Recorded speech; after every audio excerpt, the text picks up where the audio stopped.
são agraciados para agraciar esse mundo com sua voz e com seu clamor. Dê um grito de glória aqui nesse lugar, queridos. Você foi feito para isso. Quando tudo vai mal, você vai dizer assim: tudo vai bem. Porque a injustiça não pertence a Deus. Deus é Deus da justiça. A maldade não pertence a Deus, porque Deus é Deus da bondade. Os seus valores são universais, porque o legislador, que é o nosso Deus, é um legislador universal. Ele prega o bem, ele prega o amor, ele prega a amizade, ele prega os valores que são absolutos na vida daquele que crê. Ele prega, que diz assim: meu filho, você é a obra-prima da criação. Olha que coisa linda, a obra-prima.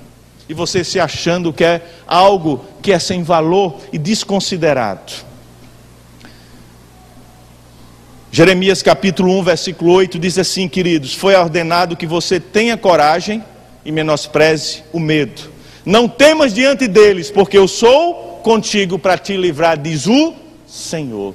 Essa questão de coragem, eu falo muito com os irmãos, porque o nosso Deus, Ele não admite os covardes, irmãos. Os covardes estão lá em Apocalipse, na mesma lista dos adúlteros e dos mentirosos. Então um homem e uma mulher de Deus é alguém de coragem, que enfrenta o problema. Deus não lhe tem dado espírito de temor, porque Deus não dá espírito de covardia, mas de poder, de amor e de moderação, diz a palavra em 2 Timóteo, queridos. Esse é o Deus que nós cremos. Você precisa entender, como está lá em Zacarias 10:12, nós precisamos andar em nome do Senhor. Quando nós andamos em nome do Senhor, nós entendemos que somos filhos desse Senhor. Isso está lá em Zacarias no Antigo Testamento. O que é que Paulo diz no Novo? Que nós somos o quê? Embaixadores de Cristo. O que é que ele está dizendo? Embaixador é aquele que anda no nome daquele que é dono da embaixada, que é dono do país, que é o presidente deste país, que é o presidente dos céus. Deus Todo-Poderoso. Quando Paulo disse isso, ele disse assim: eu estou andando em nome de Deus, através do seu Filho Jesus. Quando Zacarias diz que andamos em nome do Senhor, nós estamos andando em nome de quem? De Deus, amém? Através de Jesus Cristo. Então andar significa estar com Ele, Ele estar conosco. Precisamos entender isso. Você não é qualquer coisa, irmão. Apesar do mundo viver hoje o século do descartável, os relacionamentos são descartáveis, as roupas são descartáveis, os objetos que nós temos eletrodomésticos, hoje a maioria foram feitos para durar pouco, para você estar trocando. Mas os valores de Deus não são descartáveis, eles são absolutos. Você é alguém que é único na face da terra, não existe ninguém igual a você. Entenda isso. Você precisa entender que Deus nos fortalece. E aí Deus me fez lembrar de um homem chamado Salomão, queridos. Salomão andava no nome do Senhor, assim como Paulo andava no nome do Senhor, assim como José andava no nome do Senhor, assim como Cláudio anda no nome do Senhor, amém? Assim como o irmão Alex, como o irmão Clodoaldo, como o irmão Jean, como o irmão André, vocês andam em nome do Senhor, amém, querido? Pode dizer amém, irmão, ainda que não entenda, mas você anda em nome do Senhor, porque se o Senhor não quisesse, nem aqui mais você estaria. Então nós andamos na força de quem? Do Senhor. Vivemos num século das pestes, das doenças, das catástrofes, não é? A cada dia algo novo acontece, a cada dia uma nova epidemia, a cada dia novas viroses atuam sobre a humanidade. Quem nos guarda, irmão? Quem é? É Deus, Ele é o Senhor por excelência. E eu acho interessante que Salomão, como esses homens que eu falei, esse tipo de ser humano se distingue dos demais. Você tem que ser alguém que se distingue dos demais. Eu dizia isso hoje aos casais da igreja a qual eu fui levar a palavra. Nós temos que se distinguir dos demais, porque se nós somos mais alguém na multidão, porque Deus olhou para Zaqueu. O que foi que Zaqueu fez que chamou a atenção de Deus? O que foi que a mulher samaritana fez que chamou a atenção de Deus? Zaqueu subiu no sicômoro, numa árvore no meio do caminho, uma pequena árvore daquela época, porque ele queria ver Jesus de uma forma diferente. A mulher do fluxo tocou nas vestes, ela foi até Jesus de forma diferente. Aquele centurião Que o Senhor disse, olha, pouco eu vi homens de fé como você. Que disse, olha Senhor, tu não precisa nem ir. Manda uma palavra que o meu filho será curado. O que foi que Deus viu? Homens que são diferentes, que se distinguem dos demais. E você precisa ser assim. Diga para seu irmão, você precisa ser assim, querido. Alguém que sai do natural. Porque em um mundo mergulhado em dúvidas, essas pessoas creem. Elas creem. Pode ser o problema que for. No mundo que caminha lento, essas pessoas correm. Em um mundo que lamenta, eles dão risadas. Em um mundo que desiste dos seus sonhos, eles perseveram. E eles têm a vitória? Sim ou não? Tem. Eu dizia aos irmãos ontem, tem um filme muito bom, faz tempo que eu vi, mas eu lembrei dele, O Caminho para a Felicidade, né? É O Caminho para a Felicidade? É isso, né? Em Busca da Felicidade. Vocês assistiram esse filme já? Quem assistiu aqui? O que é que aquele homem mostrou? Que ele se distinguia dos demais. Condições ele não tinha nenhuma, irmão. Não tinha dinheiro, não tinha onde morar, sua esposa o deixou, mas ele acreditou no seu sonho, ele se distinguiu dos demais, ele dizia, eu vou conseguir aquilo que eu quero. Mas por que? Não é por você apenas, é porque você está com Deus, e Deus está na sua vida, você precisa entender isso. Você é o único que pode mudar a sua história. Você precisa entender isso. Pois olhe, querido, para você mesmo e diga, eu sou assim, eu não vou desistir em nome de Jesus dos meus sonhos. Esse é você. Você sabe que Salomão, eu hoje estava estudando esses dias, Salomão elaborou cânticos, colecionou provérbios, criou cantares, provérbios e Eclesiastes. Tudo foi ele que escreveu. Cada um deles. Reis requisitaram sua audiência. E ele foi o homem mais rico que já existiu na face da terra. Um homem. Salomão teve isso tudo e fez tudo isso, queridos. Jesus Cristo falou ao seu respeito em Mateus 6,29 e Mateus 12,42. Você sabe a dimensão da riqueza de Salomão? Comecei a imaginar hoje. Nós imaginamos a construção do nosso templo.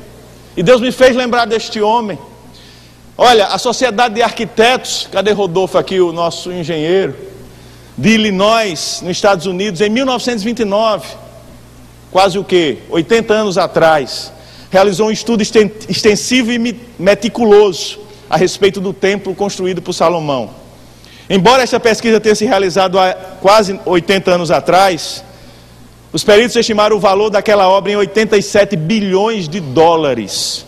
Se você acrescentar uma inflação, vamos botar de 7% ao ano, os valores atuais ultrapassam os 500 bilhões de dólares. Só no templo. Só no templo, irmãos. Aí eu pergunto a você, o Deus de ontem é diferente do Deus de hoje? As maravilhas que Deus fez ontem não faz hoje? Deus muda? Ele é mutável? Ele é temporal? Não. Então o que é que falta? Homens como esse. Nós precisamos entender isso. E você não pode esquecer ainda, isso foi só o templo e o palácio de Salomão. E as riquezas de Salomão. E tudo aquilo que Salomão teve, meu irmão, diante do que Deus fez na vida dele.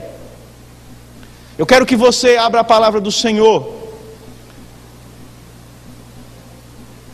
1 Crônicas, capítulo 17, nós vamos ver alguns versículos que eu achei fantásticos acerca daquilo que Deus fez sobre a vida deste homem. E no 1 Crônicas 17, se você não quiser abrir, eu vou só dizer a você. Davi pensou e disse assim, vou fazer um templo para o Senhor, porque a casa do meu Deus está sendo só de tendas e lonas. Eu aqui estou num palácio de madeiras refinadas e o meu Senhor sempre se acampa em tendas. Eu quero construir uma casa para Deus.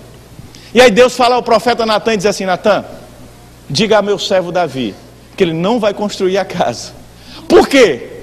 Porque ele foi um homem de guerra, muito sangue foi derramado pela mão dele. Ele não vai construir a casa. Davi entendeu. Davi compreendeu aquilo. E Davi continua. Lá em Crônicas, 1 Crônicas capítulo 21, aí você vai ver, olha, Davi faz preparativos para edificar o templo. Davi começa a juntar, Davi começa a fazer economias, Davi começa a juntar materiais no capítulo 21 e no capítulo 22. Davi separa, você vai olhar todos esses capítulos, Davi separa os sacerdotes, os levitas, 38 mil pessoas, irmão Cláudio, para adorar ao Senhor em turnos. Davi começa a mandar separar guardas do tesouro para o templo. Olha, serviços para cada mês. Davi faz toda a estratégia. Você vai do 22 até o 29. Ofertas para a construção. E Davi continua a fazer diante da vontade de Deus. Aí você vai dar um pulo aí, aliás, voltar um pouquinho em 1 Reis, capítulo 2. 1 Reis, capítulo 2. Versículo 1 e 2. Porque aí nós vamos ver o que Deus faz agora e Davi através da vida de Salomão. Olha, Davi quer construir. Deus disse a Davi, não. Precisava Salomão herdar o trono para que começasse a obra.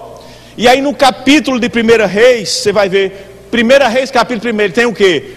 Davi está velho, não é? A velhice de Davi, está aí, sendo Davi já velho e entrando em dias, cobriam com veste, porém não se aquecia.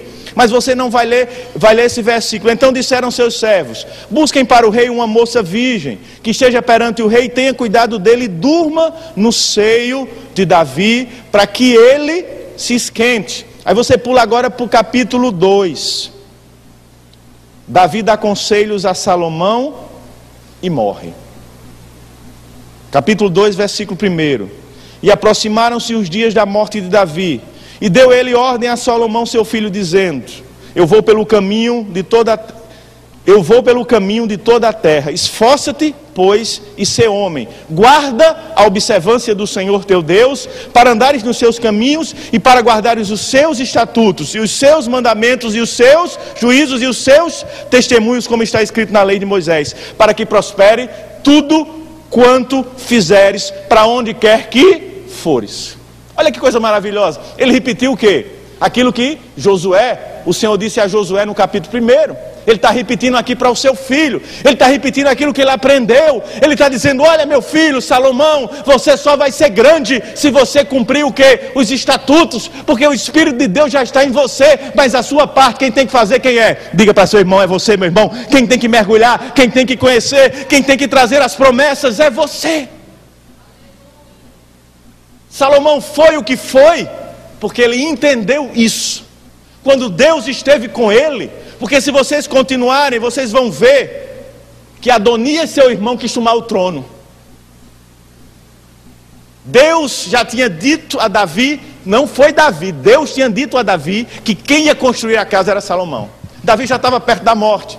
Aí seu irmão Adonias, que era bonito, bem visto, querido também por sacerdotes e por todo o reinado, quando vê que Davi está velho, sai de fininho, chama alguns profetas, vai ao monte, sacrifica animais, faz uma grande festa e chama os reis vizinhos e diz assim, olha, eu sou o novo rei de Israel.